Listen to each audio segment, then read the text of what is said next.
A lot of people have seen that I've bought a Zenvo TSRS, and wonder why I didn't buy a Bugatti, a Pagani, or a Koenigsegg.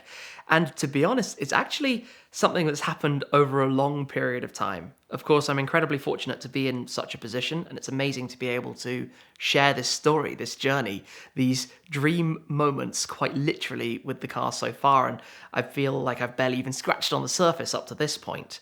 But there are so many players in the hypercar space now. It's a very crowded segment. Of course, if you think back even just a decade or so ago, if you wanted to buy a hypercar, you were basically looking at a Bugatti Veyron. There were not so many options on the market. The Veyron was absolutely the creme de la creme, the absolute flagship of the world in terms of performance, power, price tag, exclusivity, recognizability. Pretty much everyone knew a Bugatti. We're now in a market where if you would like to spend seven figures on a car, you have 40, if not 50 different choices. It's incredibly crowded considering the number of people in that position to do so in the first place, but also in terms of the technology and what stands out and what makes one choice more appealing than another. We have cars like the AMG 1 with a Formula 1 engine. We have cars like the Bugatti Chiron, which is completely effortless and unique in the way it delivers powers. Cars like the various models from Pagani, the new Utopia, a work of art on wheels. Koenigsegg, the height of engineering with cars like Jumeirah and the new CC850, for example. But it's a segment where it's a very emotional choice. What makes you decide to spend $1 million or more on a car is never going to be because you need it. It's absolutely not something you need. You don't even need a supercar or high performance, any vehicle. Something to get from A to B is obviously very different from the emotional choice to purchase a car that delivers phenomenal amounts of power and gives you a unique experience with the manufacturer. And for me, it's a big part of this coming down to experience, to what it's actually like. With some of the cars that I've owned before, like for example my Ford GT, I had submitted my application for an allocation for the GT probably 3 years before I received the car, and it was a car that I was obviously super excited about, and it was a very long wait. Similarly with the McLaren Senna, I think that was probably 2 years, maybe a touch over 2 years from the initial order and deposit, not just the letter of intent that says I'd like to get one, until the car actually arrived. In the case of the Zenvo, because a car was technically going to be available quite soon thereafter, it meant I was able to effectively jump in on that slot and to take that particular car, which meant that probably from the very beginning to receiving mine was 15 or 16 months, of which the first few months were the kind of back and forth and discussing and working it all out before then locking in the specification. Now, the anticipation for something like this is very hard to put into words. There's a mixture of obviously excitement for what the car is going to be like, nervousness for am I actually going to be able to use it, to drive it, and the financial side of it. What can I do with it? Because I'm a person who loves to just drive as many miles as possible, not worrying too much about where I park my car or what I'm doing with it. It's a different ball game when it's a hypercar. It's not just parking your Mercedes on a street somewhere, because if something happens, the car's going back to the factory to get fixed. It's not just going to your local garage. So it's a much bigger ordeal. And, fingers crossed, touch some wood, that never happens in the case of my Zenvo. So it's a very different anticipation. It's very different to just, like I say, placing a deposit, ordering a car, and something turns up a little bit later.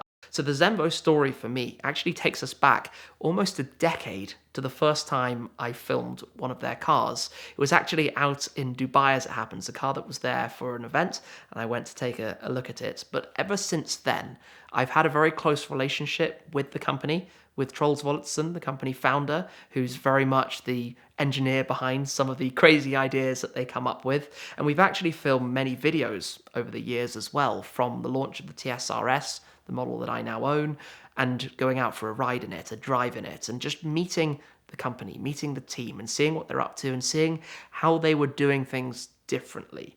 Now, in recent years, Zenvo is transitioning towards the next chapter of their story. It's been a rickety ride in some respects up to this point, but they've got some very exciting things in the works. big investment to look towards a new model that we can't talk too much about yet. That's all going to be coming very soon. But they've also put together a team of people who I've worked with in many different capacities. For example, Jens Sverdrup, who's the COO, was previously working both at Koenigsegg, also at Superventura. He's been with Singer. He's been with a number of different companies, all of whom I've worked with along the way. So we've kept in touch through his career path as well. They've also taken on Pushkar, who was previously at BAC, and I was talking to them at length in the past about maybe purchasing a BAC mono at one point, but plenty of others as well, assembling this almost dream team, we could say, this dream team of people that I know personally, that have been friends of mine, but all with the same belief that Zenvo is going to be a force to be reckoned with, a force that is really going to be up there, if not already, with the cars that they have in the works. Now, over Zenvo's lifetime to date, of course, the number of cars they've produced is fairly limited in number. Mine is the fourth of the TSRS models. The remaining cars, I believe, are actually all now sold as well. But they're looking towards bigger things now. They're looking towards what comes next. And I may or may not have been privy to some news of what this might account for, which might have also been a factor in my decision, because I had watched the growth of Koenigsegg. I've watched the growth of Pagani. I've been in this industry for long enough that I've seen the paths that this tends to take and what makes the company special. And I see that in Zenvo. I see that in the team. And being through the process of buying my car, we agreed kind of upfront that it wasn't just going to be a case of handing over some money and getting my car at the end, that they would allow me to be more part of that, to visit the factory regularly, to be part of the whole process. And in fact, I even got to lay down some of the pre-preg carbon fiber that makes up some of the layers within the carbon wheels, to be that involved in it, to see the car at various different stages, to meet the various people who were literally painting my car, assembling my car, putting things together, engineering new parts of the engine and gearbox, and to see all of these components up close and personally, which you wouldn't normally be fortunate enough to do. I mean, of course, through my connections, perhaps if I had bought a Bugatti Chiron, I might be able to pull some strings and see if I can find myself in the atelier in Molsheim, which is a wonderful place to go. But it's not the same as being involved throughout. It was quite literally, if I have the time to go, I can pop over, meet everyone, hang out with them, and be part of the build. And they've treated me in a way that I could only imagine, to be honest. The whole experience, the whole involvement in the process isn't something I could even have pictured. I've been lucky to order cars from Mercedes, BMW, and Audi, and you can spec up your car and, have a bit of a relationship with the sales advisor, etc., to then step up to Ferrari, Aston Martin, McLaren, to really build quite a unique car, to have an extra depth to the process where you're talking directly to the factory even, and creating options they might not have considered, which they have to go and price up and come back to you with. But then there's the Zenvo level, and the Zenvo level is a degree above that that's so hard to explain. From creating paint at the very beginning, I had decided on a purple car, a purple with lime green accents, but even that's not a case of just picking a purple. It's an open book, what would you like? So I looked at other purples from other manufacturers, pointed in a few directions. They created some samples, made some variations. I then chose my favourite of those, to which they then made a further 7 samples based on that colour, to give different levels of black ink, different undertones, different metallic sparkles, to literally hone in on exactly what I would like from the car. It's really hard to explain this, but even down to the anodized trim parts inside the cabin, what shade would you like? What colour stitching? And they produce thousands of different rolls of stitching. Which would you like to go for? It is quite the process. And like I said, it was doing all of this as well with people who have become friends, with people from the automotive industry that are more than just colleagues, more than just people I have to work with. They're people who have become actually friends that I talk to on a private basis as well, beyond just the car.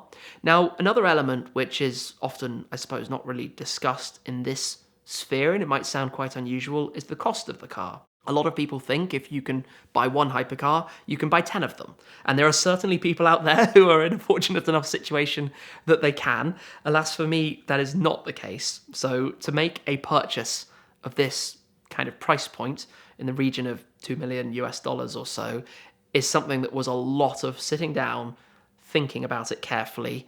What's the business proposition through the channel? What's it going to mean? What's the future look like? Because it's a huge amount of money to put into one place, into one asset, to one literal thing. It was very much a 3 to 6 month process for me to decide to go ahead. From the point at which we had already started with renders and specs to, okay, we're doing this, my money's down, we're getting this car built. And obviously there was a lot of communication back and forth during that time to understand myself if I could actually afford to do it, I have to be honest. But that's at this price point. And if you look, for example, at many of the other cars on the market, you'd probably end up paying double. It's a very different area, and that was a big appeal to me. And the future of Zenvo and the next car will elevate the technology and will approach into that segment as well. But what I also particularly like, and a very, very important factor of this for me, is the story. I love a story. I love uncovering something, being part of something, learning something new. And the best way I can describe this is if you purchase a Pagani or a Koenigsegg, in the world we live in now, a lot of those stories have already been told. A lot of those are things that car aficionados will have heard before, will know about, will have seen, will have been familiar with in perhaps many different ways because, of course, customers have purchased their cars, they've shared their cars, created social media platforms, perhaps even specifically for the cars, and then shared what it's been like. And there's a big appeal to me of being part of something that's new, that's unknown, to be able to showcase what they do. And I think crucially, to really take in the work that's done by the team there, by the fantastic engineers, designers, everybody who's involved in the car, and let the rest of the world know about that. And let people know how good these guys and girls are at what they're doing.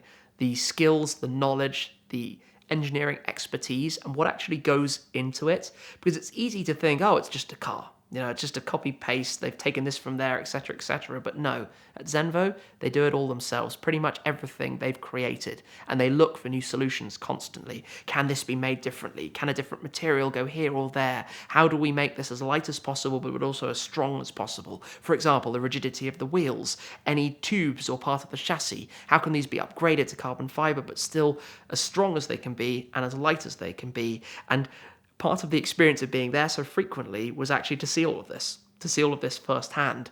So crucially for me, my Zenvo purchase was as much the experience and being involved with the team as it is the car itself. When you get a ticket, no matter where it happens, it's more important than ever to fight every one. And the perfect partner in that fight is the Ticket Clinic.